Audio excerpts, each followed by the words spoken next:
ഇന്ന് ഞാൻ ഒരുപാട് പ്രോട്ടീൻസും കലോറീസും ഇമ്മ്യൂണി സിസ്റ്റത്തിനൊക്കെ സപ്പോർട്ട് ചെയ്യുന്ന നമ്മളെ ചെറുപയർ വെച്ചിട്ട് ഒരു ബ്രേക്ക്ഫാസ്റ്റ് ഉണ്ടാക്കി കാണിച്ചു തരാം കേട്ടോ. നമ്മളെ ചെറുപയർ കറി അല്ല കേട്ടോ ഉണ്ടാക്കാൻ പോകുന്നത്, വേറൊരു സാധനമാണ്. ഇത് ഞാൻ അധികമായിട്ടും വീട്ടിൽ ബ്രേക്ക്ഫാസ്റ്റിന് കണ്ടിട്ടില്ല. പക്ഷെ ഞങ്ങളെ വീട്ടിൽ ദോശക്കും പുട്ടിനൊക്കെ പകരമായിട്ട് ഞങ്ങൾ മോസ്റ്റായിട്ട് ഉണ്ടാക്കുന്ന സാധനം എന്ന് പറഞ്ഞാൽ ഇങ്ങനത്തെ ഓരോ വെറൈറ്റി ഐറ്റംസാണ്. പിന്നെ ആദ്യം ഒരു കുക്കർ എടുത്തിട്ട് നമ്മൾ ചെറുപയർ അതിലേക്ക് കഴുകിയിട്ടിടുക. എന്നിട്ട് അതിൻ്റെ കുക്കറിൻ്റെ ഒരു കാൽ ഭാഗം വെള്ളം ഒഴിച്ചതിന് ശേഷം കുക്കർ ഗ്യാസിന്മേൽ വെച്ചിട്ട് മൂടി വെക്കുക. അടുത്ത പണിയെന്ന് പറഞ്ഞാൽ തേങ്ങാപ്പാൽ എടുക്കലാണ്. തേങ്ങാപ്പാൽ എടുക്കാൻ തേങ്ങ ചിരകുന്നതിനേക്കാൾ സുഖമാണ് കേട്ടോ ഇങ്ങനെ വരണ്ടി എടുക്കുന്നത്.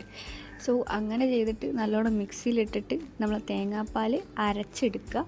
അപ്പോഴേക്കും നമ്മളെ ചെറുപയർ അവിടെ റെഡി ആയിട്ടുണ്ടാവും. അതിലേക്കൊരു നുള്ളു ഉപ്പും പിന്നെ നമ്മൾ അരച്ച് വെച്ച തേങ്ങാപ്പാലും പിന്നെ ആവശ്യത്തിന് പഞ്ചസാരയും ഇട്ട് നന്നായിട്ടൊന്ന് ഇളക്കിയെടുക്കും. എന്നിട്ടൊരു പ്ലേറ്റിൽ ഇട്ടിട്ട് സ്പൂണിൽ കോരി കുഴിച്ച സാധനം അടിപൊളി ടേസ്റ്റാണ്. ഉണ്ടാക്കിയിട്ട് അഭിപ്രായം പറയണേ.